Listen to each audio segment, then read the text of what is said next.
درود پاک ایک ایسا وظیفہ ہے جو ہمارے لیے بہت بڑی نعمت ہے، بہت بڑی رحمت ہے۔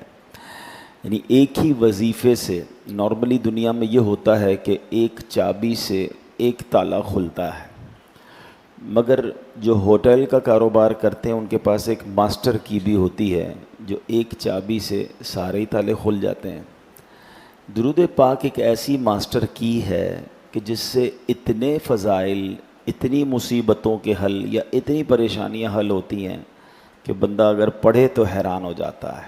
یعنی ہوتا ہے نا، لوگوں میں کہتے ہیں بھائی کوئی روزی میں برکت کا وظیفہ دے دیں، کوئی کہتا ہے صحت کے لیے وظیفہ دے دیں، کوئی کہتا ہے جناب فلاں کام ہو جائے، اولاد کے لیے وظیفہ۔ الگ الگ وظائف، الگ الگ چیزیں ہوتی ہیں، مگر درود پاک کو اگر ہم غور سے دیکھیں اور جو حدیثوں میں اس کے فضائل آئے ہیں تو دنیا، آخرت، روزی، اولاد، پریشانیاں، تمام چیزوں کے لیے، یعنی اتنی لمبی لسٹ ہے کہ سبحان اللہ، درود پاک سے وہ مسائل حل بھی ہوتے ہیں اور مصیبتیں آسان بھی ہوتی ہیں۔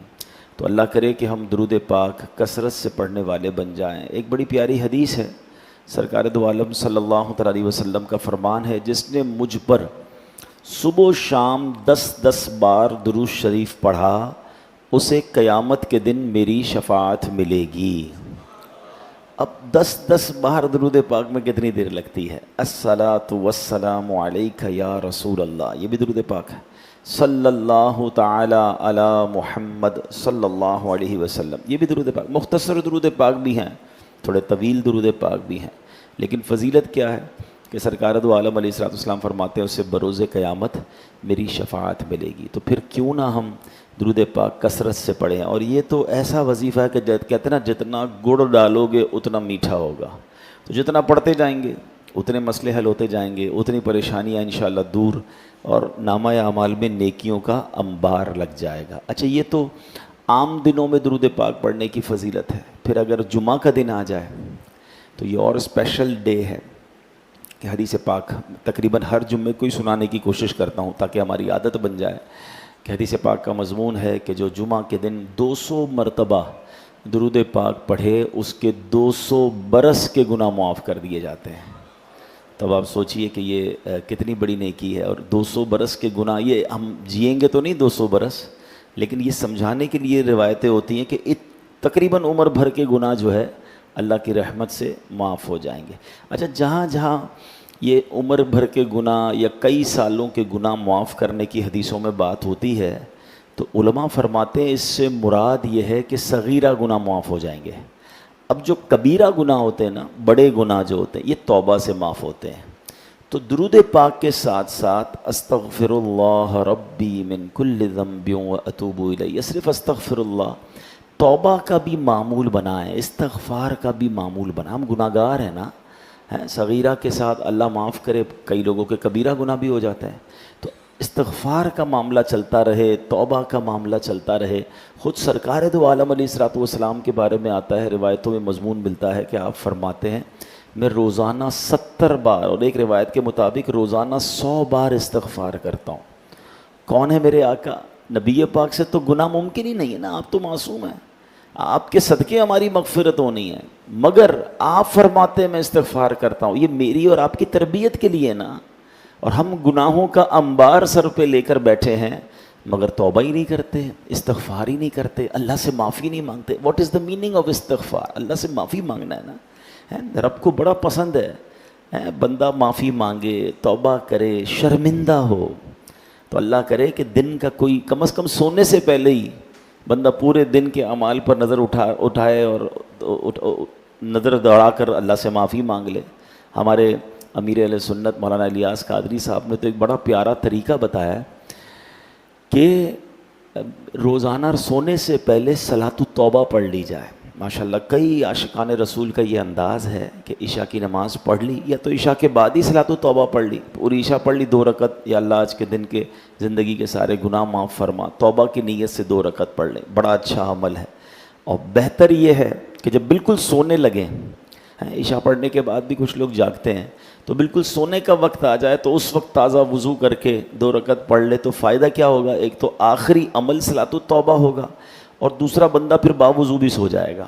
تو تو یہ بھی ہم چاہیں تو کر سکتے ہیں. تو درود پاک اور استغفار، درود پاک اور توبہ، یہ دونوں چیزوں کو اگر آپ ملا لیں تو اللہ نے چاہا صغیرہ گناہ بھی معاف، اللہ کی رحمت سے کبیرہ گناہ بھی معاف ہوں گے، اور میرا کریم ہمیں جنت میں بلا حساب داخلہ عطا فرمائے.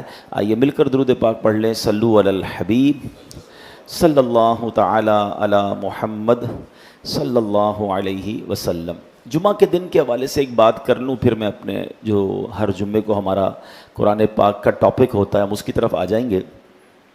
کہ جمعہ کے دن میں ایک بڑی نیکی اور ہم کر سکتے ہیں، اور وہ نیکی یہ ہے کہ ہم جمعہ کے دن، مثال دیتا ہوں، اگر میں یہ کہوں کہ آپ میں سے کون ہے جو ہر جمعے 4 لاکھ روپے اللہ کی راہ میں صدقہ کرنے کا ثواب کماتا ہے ہر جمعے، تو آپ کہیں گے ہر جمعے 4 لاکھ تو مہینے کے ہو گئے 16 لاکھ. کسی مہینے میں 5 جمعے آ گئے تو 20 لاکھ روپے. اچھا وہ بھی نفلی، زکوٰۃ نہیں. تو بندہ کہہ رہے اتنے پیسے تو ہر مہینے میں خرچ نہیں کر سکتا. کرنے والے کرتے ہیں لیکن ہر بندہ تو نہیں کر سکتا. مگر ماشاء اللہ میں نے آج دیکھا، اور میں کئی جمعوں سے دیکھتا ہوں کہ کئی ہمارے اسلامی بھائی وہ ہیں جو ہر جمعے تقریباً 4-4.5 لاکھ روپے صدقہ کرنے کا ثواب کما رہے ہیں. انہیں مبارک ہو. اب وہ کیسے؟ اب ذرا سمجھیے کتنا آسان کر دیا اللہ نے ہم پر یہ نیکیاں کمانا. حدیث پاک کا مضمون ہے، جمعہ کے دن جب ہم نماز کے لیے آتے ہیں نا مسجد میں، تو جمعے کے دن مسجد کے دروازے پر فرشتے کھڑے ہوتے ہیں جو آنے والوں کے نام لکھتے ہیں. دیکھیں کیسا جمعے کے دن کا پروٹوکول ہے کہ ہم بڑے بڑے سیمینار میں جائیں، کسی بڑی تقریب میں جائیں تو باہر لوگ بیٹھ کر نام لکھتے ہیں، رجسٹر ہوتا ہے نا، انٹری کرتے ہیں. مگر جب نماز کے لیے آتے ہیں جمعے کے دن تو مسجد کے دروازے پر فرشتے کھڑے ہوتے ہیں اور وہ آنے والوں کا نام لکھتے ہیں. یعنی سبحان اللہ، آج ہم سب فرشتوں کے قریب سے گزر کر اللہ کے گھر میں آئے ہیں، اور اللہ کی رحمت سے امید ہے ہم سب کا نام رجسٹر میں لکھ لیا گیا ہوگا. اور ہاں، روایتوں میں آتا ہے جب امام خطبہ دینے کھڑا ہو جاتا ہے تو فرشتے بھی رجسٹر بند کرتے ہیں اور مسجد میں آ کے بیٹھ جاتے ہیں. تو جو بالکل خطبے کے ٹائم آتے ہیں نا، آخر میں آتے ہیں، تو ان کا نام ہی نہیں رجسٹر میں درج ہوتا، تو جلدی آنا چاہیے. اور پھر سرکار دو عالم علیہ الصلوۃ والسلام نے فرمایا کہ جمعہ کے دن سب سے پہلے آنے والے ایسے ہیں جیسے انہوں نے اللہ کی راہ میں اونٹ صدقہ کیا ہو. اونٹ کتنے کا آتا ہے آج کل بھائی؟ 4-4.5 لاکھ سے تو کم کا نہیں ہے نا.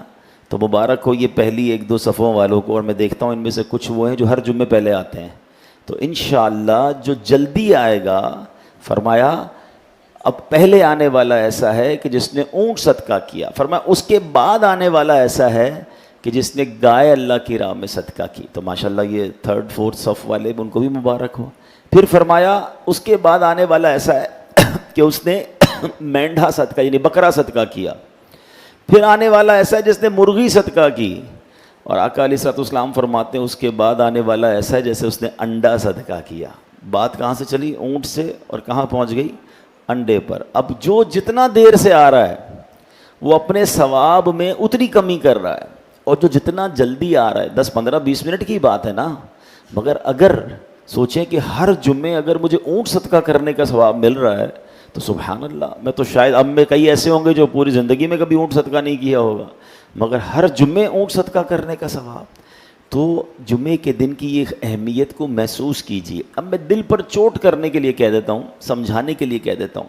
ویسے تو مجھے یہ والا واقعہ یا یہ حدیث سب سے آخر میں سنانی چاہیے تھی، جب وہ دیر سے آنے والے بھی آ جاتے تو ان کو یہ بات سمجھانی تھی. بہرحال آپ میں مزید شوق پیدا ہو جائے، اور چونکہ لائیو بھی جا رہا ہے، کہ اگر ہم یہ اعلان کر دیں، ماشاءاللہ ہماری کمیٹی کے ذمہ دار بھی بیٹھے ہیں، کہ فیضان غوث پاک مسجد میں جو پہلی 2 صفوں والے لوگ ہیں ہر جمعے کو انہیں 25-25 ہزار روپے دیے جائیں گے.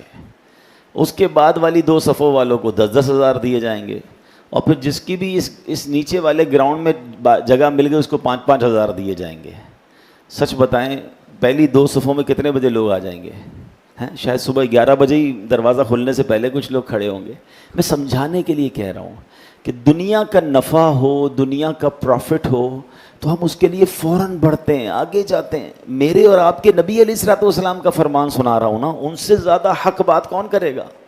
ان کی زبان سے یہ وعدہ ملا ہے کہ جو جمعے میں سب سے پہلے آتا ہے اس کو اونٹ صدقہ کرنے کا ثواب ہے. تو پھر میں کیوں, مجھے یہ شوق پیدا کیوں نہیں ہوتا کہ یار دنیا کی دولت, دنیا کے نفع اپنی جگہ, مجھے جنت میں بھی تو انشاءاللہ نعمتیں چاہیے نا, تو میں ایسے اعمال کیوں نہ کر لوں کہ جو تھوڑی سی ایفرٹ ہے, تھوڑی سی کوشش ہے اور اس کا اجر اتنا زیادہ ہے. تو نیت کریں انشاءاللہ جمعے کے دن اہتمام کے ساتھ. یہ بھی ایک مسئلہ ہے کہ کچھ لوگ تو ماشاءاللہ بڑے اہتمام سے آتے ہیں اور کچھ لوگ ویسے ہی آ جاتے ہیں. ایسا نہ کریں. مجھے اندازہ ہے جمعہ ورکنگ ڈے ہے تو آپ جاب پر بھی ہوتے ہوں گے, کاروبار پر بھی ہوتے ہوں گے, لیکن اگر کسی کو لگتا ہے کہ میں جمعے کے دن نوکری کر کر یا کام کر کے اٹھ کر آتا ہوں تو کپڑے میلے ہو جاتے ہیں, کپڑے صاف ستھرے نہیں رہتے, یا آج کل گرمی بہت ہے تو مجھے اسمیل آتی ہے, تو یاد رکھیں کہ پھر جمعے کے لیے کوئی لباس الگ رکھیں اور اپنی جاب پر ہی چینج کر کے آ جائیں. جتنا اہتمام کریں گے نا, جتنا اس نماز کا, مسجد کا, اللہ کے گھر کا اکرام کریں گے, انشاءاللہ رب کریم اتنی عطاؤں سے نوازے گا. تو اللہ پاک ہم سب کو جمعے کا ادب نصیب فرمائے اور مسجد کے اندر جلدی آنے کا شوق ہمیں عطا فرمائے. ایک بار پھر درود پاک پڑھ لیں. صلو علی الحبیب صلی اللہ تعالی علی محمد صلی اللہ علیہ وسلم. ہر جمعے کو ہم الحمدللہ قرآن پاک کی کوشش کرتے ہیں کہ کسی اہم آیت, ہر آیت ہی اہم ہے, مگر قرآن پاک کی ہم نے کچھ ایسی آیتوں کو بھی مارک کیا ہے اور جس پر ہم بیانات کا تسلسل کر رہے ہیں کہ جس میں اللہ کریم نے ایمان والوں سے براہ راست بات کی ہے. یا ایہا الذین آمنو کہہ کر, اے ایمان والو کہہ کر.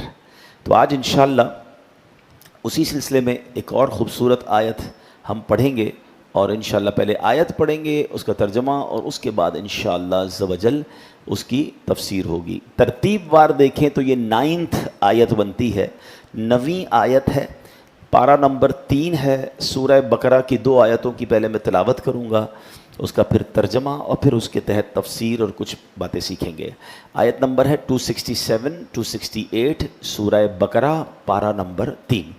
اللہ کریم قرآن مجید فرقان حمید میں ارشاد فرماتا ہے, بسم اللہ الرحمن الرحیم, یا ایہا الذین آمنوا انفقوا من طیبات ما کسبتم ومما اخرجنا لکم من الارض ولا تیمموا الخبیث منہ تنفقون ولستم بآخذیہ الا ان تغمضوا فیہ واعلموا ان اللہ غنی حمید. الشیطان یعدکم الفقر ویأمرکم بالفحشاء واللہ یعدکم مغفرۃ منہ وفضلا واللہ واسع علیم. بڑی کمال کی آیت ہے. ترجمہ کیا ہے؟ اے ایمان والو. سبحان اللہ. یہ لفظ ہے نا, یا ایہا الذین آمنو, اے ایمان والو, اس کو انجوائے کیا کرو, اس پہ شکر ادا کیا کریں. الحمدللہ ہم ایمان والے ہیں. قرآن نے آپ سے اور مجھ سے بات کی ہے. قرآن میں کئی مقامات پر کافروں سے بات کی گئی ہے, کئی مقامات پر یا ایہا الناس کہہ کر, اے لوگوں کہہ کر بات کی گئی ہے. مگر سبحان اللہ کم و بیش 89 یا 90 ٹائمز اللہ نے براہ راست آپ سے اور مجھ سے بات کی ہے.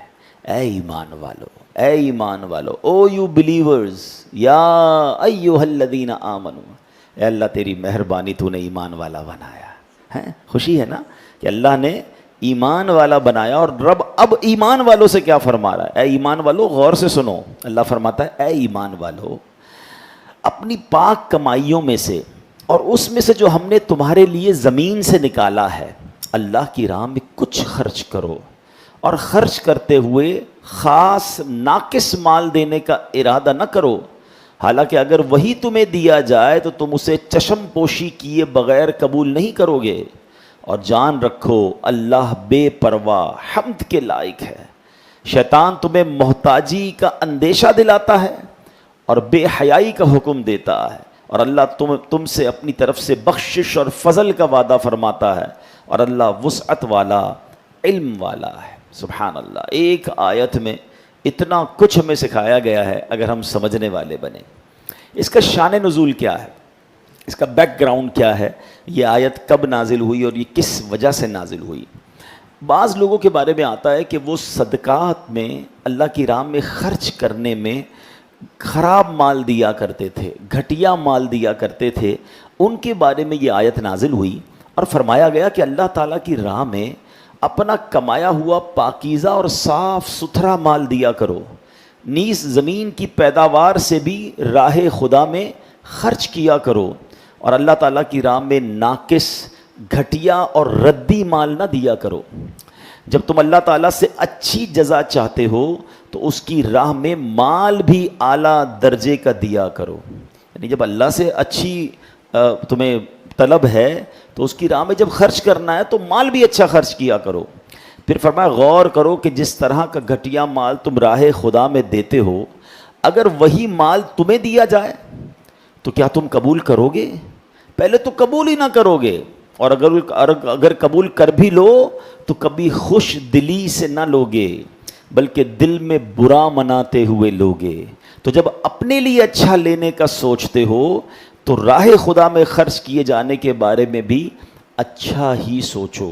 بہت سے لوگ خود تو اچھا استعمال کرتے ہیں، لیکن جب راہ خدا میں دینا ہوتا ہے تو ناقابل استعمال اور گھٹیا قسم کا مال دیتے ہیں۔ ان کے لیے یہ آیت میں عبرت ہے۔ اگر کوئی اچھی چیز فی نفسی، کوئی چیز فی نفسی تو اچھی ہے مگر آدمی کو خود پسند نہیں ہے، اب وہ دے رہا ہے تو کوئی بات نہیں، لیکن جہاں چیز اچھی نہیں ہے اور اس کو اس لیے پسند بھی نہیں ہے، وہ جب اللہ کی راہ میں دے رہا ہے تو اس پر اسے غور کرنا چاہیے۔ تو اب اس ایک آیت کا جو شان نزول ہے وہ کیا سمجھ آیا کہ اللہ کی راہ میں جب دینا ہے اچھا مال دینا ہے، اس لیے نہیں دینا کہ اب میرے کام کا نہیں ہے تو پھر میں اللہ کی راہ میں دے دوں۔ نارملی ہمارے یہاں یہی پرابلم ہے۔ یہ پہلے زمانے کے لوگوں کے لیے آیت نازل ہوئی، مگر آج کا زمانہ بھی دیکھیں تو اللہ کی راہ میں دینے کے لیے کون سا مال ہم دیتے ہیں؟ یار میرے لیے اب یہ کپڑے پرانے ہو گئے ہیں، پھٹنے لگے ہیں، چلو اللہ کی راہ میں دے دو۔ چپل ٹوٹ گئی ہے، چلو کسی غریب کو دے دو۔ کھانا بچ گیا ہے تو کسی مدرسے میں دے دیں۔ یعنی ہر وہ چیز جو میرے اور آپ کے کام کی نہیں ہے ہمیں وہ اللہ کی راہ میں دینے کا جی چاہتا ہے، یا اس میں بھی بعض اوقات لوگوں کا چاہتا ہے، کچھ لوگ تو وہ بھی نہیں دیتے، لیکن چلے یہ بھی جو دے رہے ہیں آپ خود سوچیں کہ ہم یہ کیا کر رہے ہیں۔ پھر قرآن نے بڑا زبردست ایک اس میں ایک آیت میں جو جز ہے نا کہ ذرا غور کرو اگر یہ مال تمہیں دیا جائے، یعنی اب تھوڑی دیر کے لیے غور کریں کہ جو کھانا، جو کپڑے، جو بھی مال ہم اللہ کی راہ میں دے رہے ہیں، اللہ فرماتا ہے اگر وہ تمہیں دیا جائے تو تم قبول کر لو گے، تمہیں اچھا لگے گا۔ اچھا قبول کرو گے بھی تو دل سے قبول نہیں کرو گے۔ قرآن کیا کہتا ہے کہ اگر یہ مال تمہیں دیا جائے تو تم اسے چشم پوشی کیے بغیر قبول نہیں کرو گے، یعنی دل اچھا نہیں فیل کرے گا۔ یعنی ہم اللہ کی راہ میں وہ دے رہے ہیں جو مجھے اگر کوئی دے تو مجھے غصہ آ جائے۔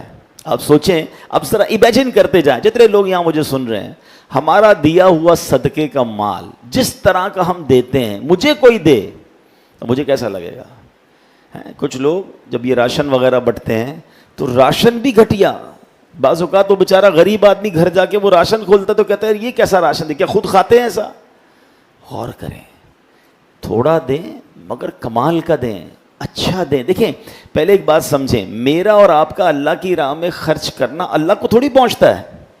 کیا معاذ اللہ میرا کھانا، میرے کپڑے اللہ کے پاس جاتے ہیں؟ ادھر دل دیکھا جاتا ہے، یہ بندے کی نیت کیسی ہے، مجھ سے محبت کتنی ہے، میری راہ میں خرچ کرنے کے لیے گھٹیا، بیکار، پھینکنے والا۔ اچھا اب بہت سارے لوگ کہہ رہے ہوں گے کہ یار ایسا تو نہیں ہے، ہم ایسا ہر کوئی تو نہیں کرتا۔ چلے میں آپ کو 2-3 ایگزامپل سے سمجھاتا ہوں۔ یعنی کھانے پینے کی چیزیں جب بھی بچیں گی، کپڑے جب بھی خراب ہوں گے، کبھی جرابیں پہن رہے ہیں اس میں سوراخ ہو گیا تو بندہ کہے گا یار اب یہ تو کسی کام کے نہیں، کسی کو دے دو۔ میں نہیں کہتا وہ نہیں دینا چاہیے، وہ بھی دیں، اب ظاہر کرنے سے بہتر ہے کسی کے کام آئیں گے، لیکن کبھی کبھی اچھا بھی تو دینا، دل سے دیں۔ اپنے لیے 4 چیزیں خریدی ہیں تو ایک اور خرید لیں کسی غریب مسلمان کے لیے، اپنے ہی رشتہ دار، اپنے ہی ملازمین میں سے کسی کو دے دیں۔ کبھی ایسا نہیں ہو سکتا کہ ہمارے گھر میں کھانا بنے تو اس سے پہلے کہ ہم کھائیں وہی کھانے میں سے اسی انداز کا کھانا نکال کر اپنے کسی ملازم، کسی پڑوسی، کسی رشتہ دار کو دے دیا جائے؟ ضروری ہے کہ پہلے میں کھا لوں پھر بچ جائے اور مجھے لگے کہ اب میں نہیں کھاؤں گا اور میرے کام کا نہیں ہے اور اب میں کسی کو دوں؟ اس میں کتنا فرق ہے اور اس میں کتنا فرق ہے؟ کیسی دل سے دعا نکلے گی کسی کو اگر آپ ایسا دیں گے تو؟ اب ذرا غور کریں، صرف یہ کھانے پینے میں نہیں ہے، ایک عجیب سی جس کو کہتے ہیں نا راہ خدا میں جب بھی دینے کی بات آئے گی تو شیطان ہم سے ڈنڈی لگواتا ہے۔ اب مثال کے طور پر ہماری مسجد میں تو خیر کم اعلان ہوتا ہے چندے کا، لیکن آپ لوگوں کو حصہ ملانا چاہیے جو ماشاءاللہ یہاں کے پرماننٹ نمازی ہیں. ظاہر ہے یہ مسجد فری میں نہیں چلتی, اس میں ماشاءاللہ ہر نماز میں آلموسٹ اے سی چل رہا ہوتا ہے, امام صاحب ہیں, مؤذن صاحب ہیں, اس کی صفائی ستھرائی ہے, اس کی مینٹیننس ہے. ہم اپنے گھر میں بھی خرچ کرتے ہیں تو اللہ کے گھر میں بن مانگے بھی دے دیا کریں. ہمارا یہاں ہر جمعے چندے کا اعلان نہیں ہوتا, لیکن کوئی باکس لگا ہوا ہوگا, امام صاحب ہیں, کمیٹی کے لوگ ہیں, کچھ لوگوں کو تو منتھلی باندھ دینا چاہیے. اتنی پیاری خوبصورت صاف ستھری مسجد ہے تو ہمیں اس کا حصہ ملانا چاہیے. لیکن چلیں, مجھے نہیں کہا کمیٹی والوں نے کہ آج آپ یہ اعلان کیجیے گا, میں تو اپنی بات سمجھا رہا ہوں کہ اگر جمعے میں یا کسی جگہ پر اعلان ہوا کہ جناب اللہ کی راہ میں خرچ کریں, بعضوں کا ڈبہ مسجد میں ہمارے سامنے آتا ہے یا جھولی وغیرہ آتی ہے. اب آپ غور کریں, ہمارے جیب میں 50 کے 2 نوٹ ہیں یا 100 کے 2 نوٹ ہیں یا 10 روپے کے 2 نوٹ ہیں, جس کی جیسی حیثیت. آج حضرت نے کہا کہ چلو سخاوت دکھاتے ہیں, آج مسجد کے چندے میں پیسے ڈالتے ہیں. ایک کڑک نوٹ ہے اور ایک پرانا نوٹ ہے. سچ بتائیں مسجد کے ڈبے میں لوگ کون سا نوٹ ڈالتے ہیں؟ حالانکہ 50 روپے کا پرانا نوٹ بھی 50 کا ہی ہے, نیا نوٹ بھی 50 کا ہی ہے, لیکن اللہ کی راہ میں دینا ہے نا, چلو یار یہ پرانا پھٹنے والا ہے نا, اس کو دے دو. یعنی آپ سوچیں کہ جب جب اللہ کی راہ میں دینا ہے ہمیں کیوں ہی اندر سے آواز آتی ہے کہ یار یہ جو کام کرنی ہے نا یہ والا دے دو. آپ نوٹ کو تو چھوڑیں, لوگوں کے بچے ہوتے ہیں نا, کسی کے 3-4 بچے ہیں, 5 بچے ہیں ماشاءاللہ, بندہ کہتا ہے یار میرا ایک بیٹا بڑا ہوشیار ہے, سارے جو ہے نا حساب کتاب میں بڑا پکا ہے, سبق بھی یاد کر لیتا ہے, یار اس کو تو ڈاکٹر بنائیں گے. اچھا دوسرا بچہ وہ گھر کے پل پرزے بھی ذرا ٹھیک کر لیتا ہے, بڑا ٹیکنیکل دماغ ہے, اس کو انجینئر بنائیں گے. تیسرا بچہ بہت شرارتی ہے, کوئی سبق یاد نہیں کرتا, تھوڑا سا چلنے میں بھی ٹیڑھا میڑھا چلتا ہے, معذور ٹائپ کا ہے, یار اس کو مدرسے میں دے دیں. آپ سوچیں کہ ہم اپنا اللہ کی راہ میں بچہ بھی وہ دیں گے جو میرے کام کا نہیں ہے, مدرسے میں بچے بھی وہی والے ڈالتے ہیں لوگ. یعنی آپ سوچیں یار یہ کتنی بڑی بے وقوفی. اچھا بعض اوقات پھر ہم کہتے بھی نظر آتے ہیں کہ یار آج کل کے علماء اپ ٹو ڈیٹ نہیں ہیں, آج کل کے علماء معاشرے کے مطابق بات نہیں کرتے, ان کو جناب لوگوں کی سائیکی کا نہیں پتا. بھائی آپ نے بچے کون سے دیے مدرسے کو؟ دینا اپنے خاندان کا سب سے بہترین بچہ ہے ماشاء اللہ کہ بھائی یہ میرا بچہ سب سے بریلینٹ ہے, اس کو مفتی بناؤں گا, اس کو عالم بناؤں گا, ساری دنیا میں دین کا ڈنکا بجائے گا. مگر اللہ کی راہ میں بھی دینا ہے, بچہ بھی دینا ہے, اولاد بھی اگر دینی ہے تو جو میری بات نہیں مانتی. ہمارے پاس بھی آتے لوگ, میرا بیٹا جو ہے نا وہ بگڑ گیا ہے, تو نشئی ہو گیا ہے, تو بری صحبتوں میں ہو گیا, پلیز اس کو مدنی قافلے میں لے جائیں. بھائی یہ اس صحبت سے پہلے مدنی قافلہ یاد نہیں آیا تھا؟ اگر پہلے ہی مدنی قافلے میں ڈال دیتے تو اس صحبت میں بھی نہ جاتا. جب بالکل بندہ ہار مان جاتا ہے نا اپنے بچوں سے, پھر آتے ہیں ہمارے پاس حضرت کچھ کریں کسی طرح مدد. لیکن آپ اور میں خود سوچیں نا کہ ہم اس وقت کہاں ہوتے ہیں کہ جب ہم فیصلہ کر رہے ہوتے ہیں کہ کس بچے کو کس فیلڈ میں ڈالنا ہے. آپ یقین کریں, آپ کبھی فیصلہ کر کے دیکھیے گا, آپ مایوس نہیں ہوں گے. اپنے گھر میں اپنے گھر کے بہترین فرد کو, چاہے وہ بیٹا ہے یا بیٹی ہے, اگر اللہ نے اس کو ذہن دیا ہے, اس کو ذہانت ہے, اس کے اندر قابلیت ہے, اسے آپ دین کا خدمتگار بنائیں, اور پھر دیکھیں انشاءاللہ وہ کیسی دین کی خدمت کرے گا. آپ کی آنکھیں ٹھنڈی ہو جائیں گی. اور ایک بات اور یاد رکھیں, جو اللہ کے دین کی خدمت کرتا ہے نا, اللہ اسے بھوکا نہیں رکھتا ہے. بعض اوقات یہ بھی ذہن میں خبط سوار ہو جاتا ہے کہ یار اپنے بچوں کو دیندار بنا دوں گا تو ان کے فیوچر کا کیا ہوگا. مجھے ایک بات بتائیے, دنیا کی روزی دینے والا کون ہے؟ ذرا مل کر جواب دیں گے. اللہ دینے والا ہے نا. جو بچہ آپ کا اللہ کو راضی کرے گا, وہ بچے کو اللہ بھوکا رکھے گا. یہ کیسے ہو سکتا ہے؟ ارے اس کو غیب کے خزانوں سے آتا, اس کے برکت سے آپ کو روزی ملے گی. اگر آپ کی اولاد میں سے کوئی دین کا خدمتگار بن گیا نا, آپ نوٹ کر لیجئے گا, اس بچے کی برکت سے دیکھیں اللہ آپ کی روزی میں کیسی برکت ڈال دے گا کہ آپ کے گھر سے انشاءاللہ دین کی شمع روشن ہو رہی ہے. تو پلیز یہ غور کریں. یہ آیت تو جو میں نے پڑھی پچھلے لوگوں کے بارے میں نازل ہوئی تھی کہ جو خراب مال دیتے تھے اللہ کی راہ میں, مگر دل پر ہاتھ رکھ کر بتاؤ آج ایسا دور نہیں ہے. ہم میں سے کتنے لوگ ایسے ہیں کہ جب بھی اللہ کی راہ میں خرچ کرنے کی باری آتی ہے, ہم بار بار دعوت اسلامی والے آپ کے دل پر دستک ضرور دیتے ہیں, یاد دلاتے ہیں. آپ کو یاد ہوگا یہاں جنہوں نے بیان سنے ہوں گے رمضان میں بار بار یہ بات بتاتا رہا کہ دیکھو فطرہ اچھا دینا, جن کو اللہ نے نوازا ہے, اپنے کپڑے بہترین خریدنے ہیں, بچوں کے کپڑے عید کے بہترین خریدنے ہیں, اور اللہ کی راہ میں جب دینا ہے تو سب سے نیچی کیٹیگری والے فطرے کی پرچی بنا لیتے ہیں. یار اپنے لیے کبھی ایسا خریدتے ہیں؟ ابھی عید جنہوں نے منائی ہے, جو ماشاءاللہ جن کو اللہ نے نوازا ہے, انہوں نے اپنے بچوں کے لیے اپنے لیے بہترین کپڑے خریدے ہوں گے نا, بہترین جوتے خریدے. تو کیا اللہ کی راہ میں خرچ کرتے وقت یہ سب چیزیں کہاں رہ جاتی ہیں؟ تو قرآن کہتا ہے، میں آپ کو اللہ کا کلام سنا رہا ہوں کہ اللہ کی راہ میں جب خرچ کریں تو بہترین کریں، گھٹیا مال خرچ نہ کریں. اور یہ جملہ ڈرانے والا ہے کہ اے بندوں اگر یہ مال تمہیں دیا جائے تو تم قبول کرو گے؟ یعنی اللہ فرما رہا ہے تمہیں دے تو برا لگے تمہیں کوئی، یعنی مجھے اور آپ کو کوئی پیکٹ میں وہی والا صدقہ وہی والا چیز دے دے جو ہم کسی غریب کو دیتے ہیں، اللہ کی راہ میں دیتے تو کتنا برا لگے گا کہ یہ تحفہ لائے ہو میرے لیے، یہ پرانے کپڑے پھٹے ہوئے کپڑے بچا ہوا کھانا، کتنا برا لگے گا.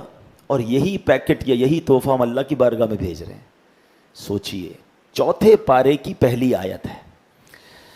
اللہ قرآن مجید میں فرماتا ہے لن تنالوا البر حتی تنفقوا مما تحبون. اے اللہ فرماتا ہے تم ہرگز بھلائی کو نہیں پہنچ سکتے جب تک اپنی سب سے پیاری چیز راہ خدا میں خرچ نہ کرو. بھلائی تک پہنچنا ہے تو کون سی چیز خرچ کرنی ہے؟ پیاری چیز، اچھی چیز جو آپ کی فیورٹ ہے، مزہ اس میں ہے. اچھا صحابہ کرام علیہم رضوان نے جب یہ سنا نا، یہ آیت سنی، ان کا ریئیکشن کیا تھا؟ ایک صحابی آئے کہتے ہیں حضور میری ساری پراپرٹی میں سب سے پسند مجھے یہ باغ ہے، میں یہ باغ اللہ کی راہ میں صدقہ کرتا ہوں. ایک صحابیہ کہتے ہیں میرے حضور بہت ساری میرے پاس سواریاں ہیں، یہ گھوڑا مجھے سب سے زیادہ پسند ہے، میں یہ اللہ کی راہ میں دیتا ہوں. بیسٹ چیزیں لے کر آئے صحابہ. حضرت حسن بصری رحمۃ اللہ تعالی علیہ کے بارے میں آتا ہے آپ شکر کی بوریاں خریدتے تھے، شوگر، اور وہ بانٹتے تھے. تو لوگوں نے کہا حضرت پیسے بانٹ دیں، چینی کیوں بانٹتے ہیں؟ فرمایا چینی مجھے بڑی پسند ہے، میں چاہتا ہوں جو مجھے پسند ہے وہ اللہ کی راہ میں خرچ کروں. یہ مائنڈ سیٹ بنائیے نا. اچھا پھر شیطان ہے نا ابھی، اچھا دیکھیں سبحان اللہ، قرآن کا یہی تو کمال ہے، ساری چیزوں کو اس آیت میں کور کیا گیا ہے. اگلی آیت میں کیا فرمایا کہ شیطان تمہیں محتاجی کا اندیشہ دلاتا ہے. بھائی جب بھی آپ اللہ کی راہ میں خرچ کریں گے نا، شیطان دماغ میں کیا خیال لائے گا؟ بھائی اتنے خرچ کرے گا تو کم ہو جائیں گے، محتاجی آ جائے گی، فقیری آ جائے گی، پیسے کم ہو جائیں گے. اچھا یہ جو شیطان جب بھی اللہ کی راہ میں خرچ کرنے پر محتاجی کا خوف دلاتا ہے نا، انہی لوگوں کے ہم نے یہاں دیکھا کہ بچوں کی شادی میں یا دیگر جگہوں پر کروڑوں روپے خرچ ہو رہے ہوں گے، مگر جب اللہ کی راہ میں خرچ کرنے کی باری آئے گی نہیں کم ہو جائیں گے، تو سمجھ لو کہ یہ شیطان کا بارہ. یہ تو قرآن فرما رہا ہے. دوبارہ سن لیجئے، اللہ فرماتا ہے الشیطان یعدکم الفقر ویأمرکم بالفحشاء. فرمایا شیطان تمہیں محتاجی کا اندیشہ دلاتا ہے اور بے حیائی کا حکم دیتا ہے. پہلے اللہ کی راہ میں خرچ نہیں کرنے دیتا اور برے کاموں میں لگا رہا ہے. پھر فرمایا واللہ یعدکم مغفرہ، اللہ تبارک و تعالی تم سے بخشش، مغفرتم منہ و فضل، اور اپنے فضل کا وعدہ فرماتا ہے. ادھر شیطان محتاجی بتا رہا ہے، ادھر رب مغفرت کی طرف بلا رہا ہے، ادھر رب عز و جل کی طرف سے فضل کا وعدہ ہے. پھر فرمایا واللہ واسع علیم، اللہ وسعت والا، علم والا ہے. تو ہمیں یہ سوچنا ہے کہ شیطان کے ان وسوسوں میں نہ آئیں. شیطان تو کہے گا کہ بھائی محتاج ہو جاؤ گے. حدیث پاک کا مضمون ہے، اللہ کریم کے پیارے حبیب صلی اللہ تعالی علیہ وسلم فرماتے ہیں کہ میں قسم کھا کر کہتا ہوں اللہ کی راہ میں خرچ کرنے سے مال کم نہیں ہوتا. تو یہ بات طے ہے کہ جو خرچ کرتے ہیں ان کا مال کم نہیں ہوتا. اچھا اس آیت میں جہاں یہ ہماری تربیت کی گئی کہ اللہ کی راہ میں گھٹیا مال نہ دو، بہترین مال دو، اچھا مال دو، وہاں اسی آیت میں ہمیں یہ بھی سمجھایا گیا کہ زمین میں سے جو اللہ نے تمہیں عطا کیا اس میں سے بھی کچھ دیں. ٹھیک ہے، اب یہاں زمینداروں سے خطاب ہے. یاد رکھیے نبی کریم علیہ الصلوۃ والسلام نے فرمایا ہر اس شے میں جسے زمین نے نکالا اس میں عشر ہے یا نصف عشر ہے. اگر مجھے یہاں کوئی ایسے بھائی سن رہے ہیں جن کی زمینیں ہیں یا جو فصل کا کام کرتے ہیں، چونکہ یہ بیان لائیو بھی جا رہا ہے، بعد میں بھی اس کے شارٹ کلپس بنیں گے، یہ بہت بڑا مسئلہ ہے خاص طور پہ ہمارے وطن پاکستان میں. پاکستان کو زرعی ملک کہا جاتا ہے. ہمارا 60-70% آبادی دیہی آبادی ہے جہاں فصلیں اگائی جاتی ہیں، مگر عشر دینے کے حوالے سے بہت کمزوری ہے. یاد رکھیے زکوٰۃ کے تو کئی سارے طریقہ کار بھی ہیں اور اس کی شرائط بھی ہیں کہ مال بھی ہو، سال پورا بھی ہو گیا ہو، صاحب نصاب بھی ہو، قرضہ وغیرہ بھی مائنس ہوگا، پوری تفصیل ہے نا. اس کے بعد جا کر زکوٰۃ ہے، وہ بھی 2.5%. لیکن زمین کے معاملے میں ایسا نہیں ہے. جو بھی فصل نکلے گی اس پر عشر دینا ہی ہوگا، آپ چاہے قرضے میں ہیں. لیکن جب زمین سے اللہ نے یہ پیداوار دی ہے، ہاں اس کی تفصیل ضرور ہے کہ کتنا دینا ہوگا. اب حدیث پاک سے اس کو مزید سمجھ لیں.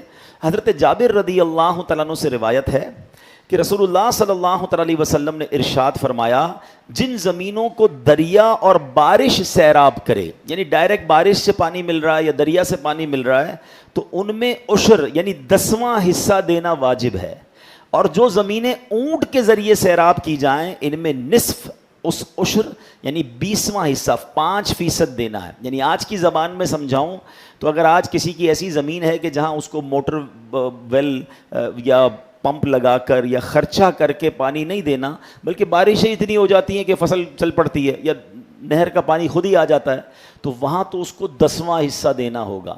یعنی دوسرے لفظوں میں کہ اگر 100 من اناج نکلا تو اس کا 10 من اسے اللہ کی راہ میں خرچ کرنا ہوگا، جو بھی اس کے مستحق ہیں۔ ہاں اگر خود پانی پہ پیمنٹ خرچ کی ہے، پمپ لگائے ہیں، موٹریں لگائی ہیں، موٹر کیا کہتے ہیں اس کو، موٹر ٹیوب ویل ہے، تو اس پر پھر 5% دینا ہوگا۔ اس کی بھی ایک پوری تفصیل ہے، لیکن میں ایک عجیب سی بات کہنے جا رہا ہوں، میں نے اس پہ کیلکولیشن کی ہے کہ آج ہم کہتے ہیں کہ جناب پاکستان میں بہت غربت ہے، اسلام کا نظام دیکھیے اتنا خوبصورت یہ نظام زکوٰۃ اور نظام عشر ہے، اگر صرف ہم اس کو فالو کر لیں۔ حضرت عمر بن عبدالعزیز رضی اللہ عنہ ایک عظیم شخصیت گزرے ہیں، آپ نے صرف 2.5 سال حکومت کی تھی، ٹھیک ہے، بہت بڑے ایریا پر، اور آپ کے دور میں بتایا جاتا ہے کہ ایک وقت ایسا آ گیا، ایسا نظام عدل قائم کیا کہ لوگ زکوٰۃ لے کر نکلتے تھے مگر زکوٰۃ لینے والا کوئی نہیں ہوتا تھا۔ ایسا وقت مسلمانوں نے دیکھا ہے۔ آپ یقین کریں گے، میری اپنی کیلکولیشن یہ ہے کہ پاکستان میں اس وقت یہ وقت آ چکا ہے کہ واقعی اگر جس کے اوپر جتنی زکوٰۃ بنتی ہے، ٹھیک ہے، جو مالدار ہیں، بزنس مین ہیں یا دیگر پیسے والے، وہ اور بالخصوص سارے کسان، سارے زمیندار اپنا عشر ادا کر دیں اور زکوٰۃ والے زکوٰۃ ادا کر دیں، آپ کو سورس لگانی پڑے گی کہ یار مجھے کوئی زکوٰۃ لینے والا تو بتاؤ، پیسے پڑے ہوئے ہیں کہاں دوں زکوٰۃ۔ زکوٰۃ نہیں دے رہے لوگ، اور زکوٰۃ سے زیادہ عشر نہیں دے رہے، کیونکہ اگر آپ پاکستان کی ٹاپ کراپس کو کیلکولیٹ کر لیں، انٹرنیٹ پر موجود ہے، جو سمجھدار لوگ ہیں کبھی بیٹھیے گا انٹرنیٹ پر سرچ کیجئے the top 10 crops of Pakistan, Pakistan کی سب سے زیادہ ہونے والی کراپس، اس کی کوانٹٹی بھی بتاتا ہے انٹرنیٹ کہ بھائی 2023 میں کتنا چاول، کتنا گندم، کتنا گنا، جو بھی ہماری ٹاپ فصلیں ہیں، آپ ان کا 10% نہیں 5% بنا دیں، چلیں 10% کسی کے اوپر ہے، کسی کے اوپر 5% ہے، ٹریلینز آف روپیز بن جائے گا، خربوں روپے، اتنا عشر بنتا ہے جو سب پر دینا ضروری تھا۔ کہاں ہے اگر وہ دیا جا رہا ہے تو؟ اگر وہ دیا جائے تو غریب نہیں بچتے۔ یہ ہے میرا اور آپ کا اسلام۔ ہم اسلام کو فالو نہیں کرتے اور ہم کہتے ہیں جناب معاملات ٹھیک نہیں ہو رہے، غربت ختم نہیں ہو رہی، مہنگائی ختم نہیں ہو رہی۔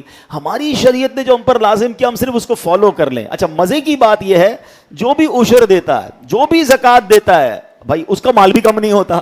یا تو یہ ہوتا نا یار خربوں روپے نکل جائیں گے تو امیر لوگ کہیں گے ہمارے پیسے کم ہو گئے، ہوں گے نہیں، اور یہ پروفڈ ہے۔ جتنے بھی پراپر زکوٰۃ دینے والے لوگ اگر یہاں بھی بیٹھے ان سے پوچھ لیں، ہر سال ان کی زکوٰۃ بڑھتی ہے۔ کیسے بڑھتی ہے بھائی؟ آپ تو دیتے ہیں، کم ہونی چاہیے۔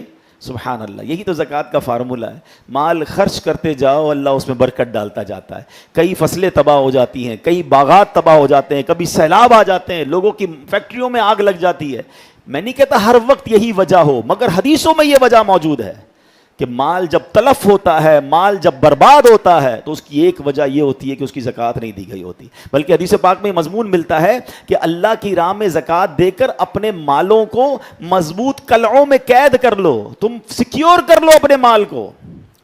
تو پلیز جتنے لوگ مجھے سن رہے ہیں جن کے اوپر بھی زکوٰۃ بنتی ہے، اس میں سستی نہ کیا کریں۔ یہ میل ہے مال کا۔ آپ کہیں یار یہ تو کمال ہو گیا، 100 ایکڑ زمین ہے، 5 کروڑ روپے کی فصل نکلی اور میں اس میں سے 10% اللہ کی راہ میں دے دوں، او باپ رے باپ، یہ نہ سوچا کرو۔ شریعت پر عمل کرو، اللہ اس 5 کروڑ میں بہت برکت ڈال دے گا۔ تم 50 لاکھ تو بچا لو گے، پورے 5 کروڑ ہی کہیں ضائع نہ ہو جائیں۔ اللہ ناراض ہو گیا تو اس سے برکت لے لے گا، پیسے تو ہوں گے، سکون نہیں ہوگا۔ تو یہ قرآن کی یہ آیت ان زمینداروں کو بھی بتا رہی ہے کہ جو زمین سے نکلتا ہے اس کا بھی حق ادا کیا جائے۔ تو کاش یہ باتیں ہمیں سمجھ آ جائیں کہ قرآن کے اس حکم پر ہم نے عمل کرنا ہے کہ پہلے تو اللہ کی راہ میں بہترین دینا ہے، گھٹیا نہیں دینا ہے، ٹھیک ہے۔ نمبر 2 پورا دینا ہے اور ڈرنا نہیں ہے۔ قرآن نے کہہ دیا شیطان تمہیں محتاجی کا خوف دلائے گا، شیطان تمہیں محتاجی کے لیے تمہیں وسوسے ڈالے گا۔ ہمیں شیطان کے وسوسوں میں نہیں آنا ہے. اور بہرحال میرے پیارے اسلامی بھائیوں، ایک اور بات سمجھنی ہے کہ ان تمام چیزوں میں جو مال کے معاملات ہیں اس میں صرف حلال کمانا ہے. حرام روزی کو آپ نے شامل کیا، آپ کی ساری برکت چلی جانی ہے، دعائیں قبول نہیں ہونی ہیں، مشکلوں میں اضافہ ہو جانا ہے. پیسوں میں تو اضافہ ہو جائے گا، شاید اکاؤنٹ میں پیسے بھی آپ کو زیادہ نظر آئیں گے، 2-4 گاڑیاں بھی زیادہ نظر آئیں گی، مگر بلیو کریں آپ کی مشکلوں میں اضافہ ہو جائے گا، آپ کی ٹینشنوں میں اضافہ ہو جائے گا. ہمیں کیا کرنا ہے اس پیسے کو جو ہمیں سکون سے سونے نہ دے؟ اچھا یہاں سکون مل بھی گیا اور اگر آخرت میں مار پڑنی ہے تو کہاں جائیں گے؟ قرآن میں رب فرماتا ہے یا ایھا الذین آمنوا کلوا من طیبات ما رزقناکم واشکروا للہ ان کنتم ایاہ تعبدون. اللہ فرماتا ہے اے ایمان والو ہماری دی ہوئی ستھری چیزیں کھاؤ اور اللہ کا شکر ادا کرو اگر تم اسی کی عبادت کرتے ہو. اصل میں پرابلم کیا ہے؟ شیطان پھر دل میں یہ بات ڈال دیتا ہے کہ یار ٹھیک ہے میں تھوڑی بہت ڈنڈی مارتا ہوں، حرام کماتا ہوں، جھوٹ بولتا ہوں، یا سود کا کام یا ملاوٹ کا کام کرتا ہوں، میں اس کے بعد صدقہ بھی تو دیتا ہوں، میں مسجد میں بھی دے دیتا ہوں، میں غریب کی شادی بھی کرا دیتا ہوں، تو یہ لیول ہو جاتا ہے. جہاں میں نے غلط کمایا اب اللہ کی راہ میں خرچ بھی کر لیا. یہ بہت بڑا شیطان کا وار ہے. آخری بات سن لیجئے، حدیث پاک میں آتا ہے اے لوگو اللہ پاک ہے اور وہ پاک چیز کے سوا اور کسی چیز کو قبول نہیں کرتا، اور اللہ تعالیٰ نے مسلمانوں کو وہی حکم دیا ہے جو رسولوں کو حکم دیا تھا. تو اے میرے پیارے اسلامی بھائیوں یہ یاد رکھیے اللہ پاک ہے اور پاک ہی قبول کرتا. یہ بھول ہے کہ میں حرام کما کر صدقہ کروں گا تو قبول ہو جائے گا. کبھی کسی نے اللہ کی بارگاہ میں ناپاک تحفہ بھیجو گے تو کیا وہ قبول ہوگا؟